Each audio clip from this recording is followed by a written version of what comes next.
Sa ngalan ng Ama, ng Anak at Espiritu Santo. Amen. Ipinagdiriwang natin ngayon ang ika-6 na linggo ng muling pagkabuhay.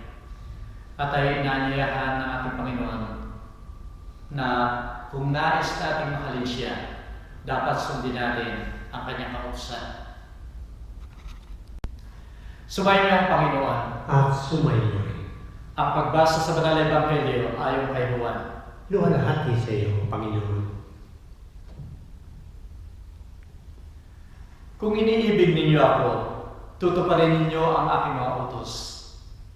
At idadalahin ko sa Ama, at bibigyan niya kayo ng ibang mga aliw upang manatili sa piling ninyo magpakailanman. Ang Espiritu ng katotohanan na hindi matatanggap ng daigdig, sapagkat hindi siya nakikita o nakikilala man. Nakikilala ninyo siya, sapagkat nanahan siya sa inyo at sumasa inyo. Hindi ko kayo iiwan, mga ulila. Ako ay babalik sa inyo. Kaunting panahon na lamang at hindi na ako makikita ng daigdig. Subalit ako ay inyong makikita, sapagkat buhay pa ako at kayo naman ay mabubuhay. Sa araw na iyon ay makikilala ninyo na ako'y sumasama at kayo ay sumasa akin at ako ay sumasa inyo. Ang nagtataglay ng aking mga utos at tumutupad sa mga ito ay umiibig sa akin. At ang umiibig sa akin ay iibigin ng aking Ama at siya ay iibigin ko at ako ay pakikita sa kanya. Ang salita ng Diyos. Purihin ka, O Kristo. Minamahal ko mga kapatid sa pananampalataya, marami ng pagmamahal, marami ng relasyon ang hindi natuloy o nasira man dahil ang kanilang pagmamahal ay sa salita lamang at hindi sa gawa. Napakaganda ng paanyaya ng ating Panginoon at aral sa Banal na Ebanghelyo ngayon. Sinasabi niya, ang umiibig sa akin ay sumusunod o tumutupad sa aking mga kautusan. Alam natin na ang tunay na pagmamahal na sinasabi ng ating Panginoon ay hindi lamang sa salita. Dapat ito ay gawin natin. Tupdin natin yung sinasabi ng batas at ito ay yung aral ng ating Panginoon. Kung mahal natin siya, dapat sumunod tayo sa kanyang kautusan. Nito lamang March 6 or May 6, nito lamang Sabado, ay nagkaroon ng coronation si King Charles III. At ang pagkatapos ng coronation niya, at bumalik siya doon sa kanyang palasyo, naroon sa harap ng palasyo napakaraming tao na nagbubunyi para sa kanya.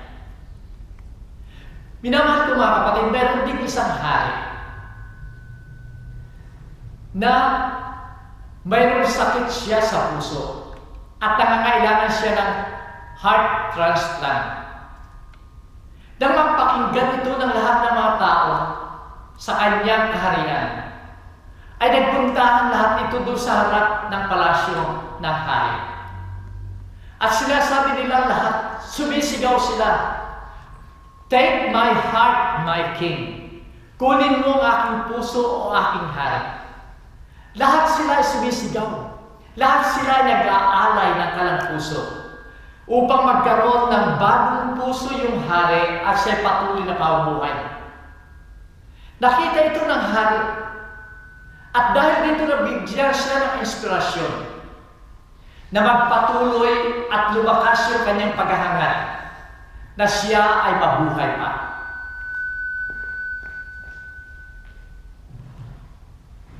Nagkaroon lamang ng problema ang hari sapagkat sa dami ng tao na naroon ay hindi na niya alam kung aling puso ang kanyang kukunin o ipapalit sa kanyang puso. Kaya tumingi siya ng payo doon sa mga nakapaligid sa kanya. Yung mga minamahal niya sa buhay, yung kanyang pamilya, yung kanyang counsel doon sa kanyang kaharian. At dito na pagkasunduan nila na siya maghuhulog ng balahibo. At ito'y in-announce niya doon sa mga tao. Ako'y maghuhulog ng balahibo dito sa aking kinatatayuan.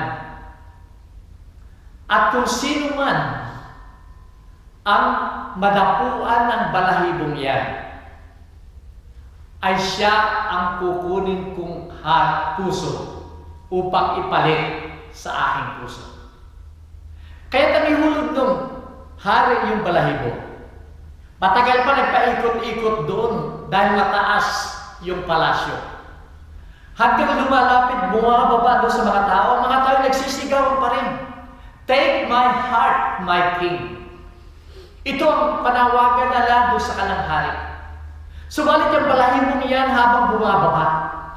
Tuwing ito ay bumababa sa malapit sa isang tao, ay yung taong bababaan ng balahibo ay sinisikap niya na palayuin yung balahibo. Hinihingahan niya upang yung balahibong yun ay muling tumaas at pumunta sa ibang tao at hindi sa kanya. Patuloy silang sumisigaw, take my heart, my king. Subalit ang lahat ng yan habang yung mga balahibong yan ay bumababa sa kanila, hinihipan nila yung balahibong yan upang lumayo sa kanila.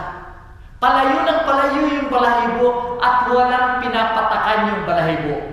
Hanggang sa kalaunan, yung balahibong yan ay pumatak na lamang sa lupa at walang pinatakan na isang tao. Minamahal ko mga kapatid, kung ang ating pagmamahal sa ating Panginoon ay katulad ng milyon na taong yun sa harap ng palasyo ng hari, na nagsasabing, take my heart, minamahal kita. Subalit kung hinihingi na sa kanilang sakripisyo, at dadapo yung balahibong yun at sila magbibigay ng puso sa hari, ay ayaw nilang gawin. Ayaw nilang tanggapin ang sakripisyo. Hindi natin minamahal ang ating Panginoon. Minamahal ko mga kapatid, doon sa huling hapunan, ay nagbigay ng kautusan ng ating Panginoon. Ang kautusan niya ay batay doon sa 10 utos na ibinigay sa niya kay Moises at sa mga Israelita. Sinasabi niya, isang bagong utos ang binibigay ko sa inyo. Magmahalan kayo katulad ng pagmamahal ko sa inyo. Minamahal ko mga kapatid, yung utos na yun ay pagmamahal sa Diyos at sa kapwa. Subalit sa kapanahunan natin ngayon, marami na sa atin ang nagkukulang ng pagmamahal sa ating kapwa. Nagsasabi pa rin tayo mahal natin ang Diyos. Subalit kalimitan, nagkakaroon tayo ng pagkukulang ng pagmamahal sa ating kapwa. Ang kapwa ito ay nakikita natin. Maring ang kapwa ito ay kasama natin, kasambahay natin, o membro ng ating pamilya. Subalit kalimitan, kung sila na nga kasama natin at nakikita, ay hindi natin nagagawa na mahalin, patawarin, tanggapin, unawain, natanda ng buong pagmamahal. Paano natin magagawa na mahalin ang ating Panginoon na hindi natin nakikita? Ito ang karanasan natin doon sa kwento ng haring yun. Kitang-kita nila yung kanilang hari. Subalit hindi nila magawang isakripisyo ang kanilang puso, tanda ng kanilang pagmamahal. Subalit sila ay sumisigaw. Ang pagmamahal nila ay sa salita lang. Minamahal ko mga kapatid, sa panahon natin ngayon, hindi natin nagagawa kung minsan ang tunay na pagsunod sa ating Panginoon, sapagkat ang nauuna sa atin ay pagmamahal sa ating sarili. Nagiging makasarili tayo. Ito'y nag-uugat sa hindi natin pagsunod sa kautusan ng ating Panginoon at hindi natin kayang magsakripisyo ng ating sarili para sa ating minamahal. At alam natin, minamahal ko mga kapatid, ang kasalanan ng pagkamakasarili na siyang sumisira sa buhay ng tao, sumisira sa buong mundo, ay nag-uugat pa sa napakarami at malaking problema ng daigdig na ito. Halimbawa, kung tayo ay makamakasarili, pipilitin natin higitan ang ating kapwa. Hindi tayo patatalo sa ating kapwa. Ang kapwa ito na sinasabi ng ating Panginoon, na mahalin mo ang iyong kapwa. At dahil dito, minamahal ko mga kapatid, lalong lumulubog ang tao. Lalong nagkakaroon ng problema malaki ang buong mundo. Sapagkat dahil sa pagkamakasarili, pipilitin natin na tayo ay hihigit sa kapangyarihan ng ating kapwa. Hihigitan natin ang tunay na kayamanan ng ating kapwa. Hihigitan natin ang katanyagan ng ating kapwa. At kung tayo ay lahat ay naghahangad ng mga bagay na ito, minamahal ko mga kapatid, tayo ay makakagawa pa ng masasamang bagay, masasamang kilos sa ating kapwa. Maaari nating yapakan ang pagkatao ng ating kapwa. Sisirain natin ang ating kapwa upang tayo ay tumaas. At dahil dito, lalong nababaon tayo sa kasalanan. Lalong tayo ay nababaon sa kasamaan. Minamahal ko mga kapatid, tingnan natin ang ating mundo na ating ginagalawan ngayon. Maraming mga tao ang hayagang sumusuway sa kautusan ng ating Panginoon. Halimbawa sa 10 utos ng ating Panginoon, napakaganda ng plano ng ating Panginoon para sa sandaigdigan, para sa ating lahat. Halimbawa na lang yung utos ng pagmamahal sa isang pamilya. Napakaganda ng plano ng ating Panginoon sa isang pamilya na naroon ang pagsusunuran, naroon ang paglilingkod, naroon ang tunay na pagmamahal sa bawat isa. Kaya nga't ginawa niya na maging sagrado ang pamilya sa pamamagitan ng batas na kasal. Pero anong ginawa ng tao? Sinuway nila ang utos ng ating Panginoon. Ang batas na ipinaiiral ngayon, ang batas na ginagawa nila ngayon, ay halos laban doon sa pagiging sagrado ng kasal at relasyon ng isang pamilya. At anong nangyayari ngayon? Nagkakawatak-watak ang isang pamilya. Ito nga itong masasabi natin, mayroon pang isang tunay na pamilya ayon sa plano ng ating Panginoon. At sino ang nasisira? Sino ang nagdurusa? Ang bawat isa kalaunan ay nagkakaroon ng problema at sila ay nagdaranas ng kahirapan. Ang utos ng huwag kang papatay ay napakaganda dahil ito ang tanda na ikaw ay nagmamahal sa ating kapwa. Subalit anong batas ang ibinibigay ngayon? Batas na ginawa ng tao. Naririyan ang abortion, naririyan ang euthanasia, na maaaring patayin o bigyan ng katapusan ang buhay ng isang matanda o kaya yung mga naghihirap. Minamahal ko mga kapatid, hindi lang ang pagpatay physically. Kung minsan ang bawat isang tao ay pumapatay ng kanyang kapwa sa pamagitan ng pagchichismis ng ibang tao. Sinisiraan nila ang puri ng ibang tao. At dahil dito ang taong yan ay nasisira sa karamihan. Minamahal ko mga kapatid, ang lahat ng ito ay dahil sa pagkamakasarili. Minamahal natin ang ating sarili kaysa magsakripisyo upang sundin natin ang utos ng ating Panginoon na ibigin mo ang iyong kapwa. Ano ang challenge ito ngayon sa atin? Ano ang hinihingi nito sa atin? Minamahal ko mga kapatid, alam natin na yung ating mga magulang ang unang sumira sa kautusan ng ating Panginoon. At dahil sa isang tao na sumira sa utusan ng ating Panginoon. Nagkaroon ng kadiliman, nagkaroon ng problema, nagkaroon ng kamatayan sa buong daigdig.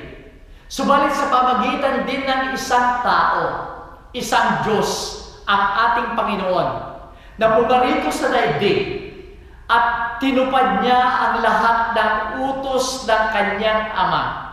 Perfect obedience sa kanyang Ama. Muling bumalik ang kaligtasan ng daigdig. Kaya ang hamon sa atin, minamahal kong mga kapatid ngayon, sikapin nating sundin ang halimbawa ng ating Panginoon. Sundin natin ang kautusan ng ating Ama upang sa ganon, yung daigdig na plinano niya, yung daigdig na nilalang niya, ay muling bumalik sa atin. Kaya nating baguhin ang daigdig kung tayo lamang ay susunod sa kautusan ng ating Panginoon. Alam ko na ito'y napakahirap sapagkat yung pagsunod sa ating Panginoon kuminsan ay napakahirap gawin.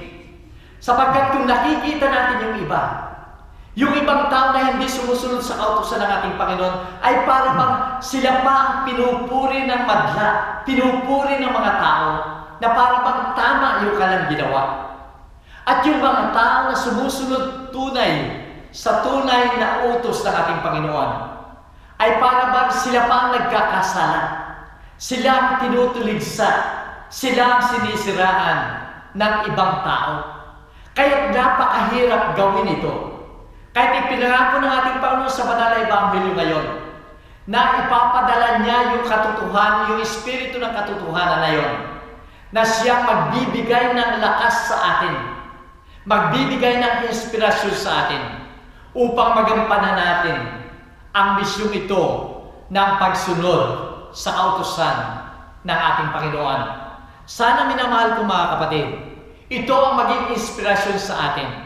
Ang sinabi ngayon sa banal na Ebanghelyo ng ating Panginoon, ang sino man ang nagtataglay ng utos ko at sumusunod sa mga utos na ito ay umiibig sa akin at iibigin ko sila. At ang aking Ama ay iibigin din sila at kaming dalawa ay mamapasa kanila. Ang ating Panginoon ay mamapasa atin. Sumayin niyo ang Panginoon. At sumainyo rin. Minamahal ko mga kapatid, sundin lamang natin ang kautusan ng ating Panginoon bilang tanda ng ating pagmamahal. At ang lahat ay magiging maayos para sa atin. At away pagpalain kayo ng makapangyarihan ng Diyos, Ama, Anak, na Espiritu Santo. Amen. Pumayo tayo ng kayapa. Salamat sa Diyos.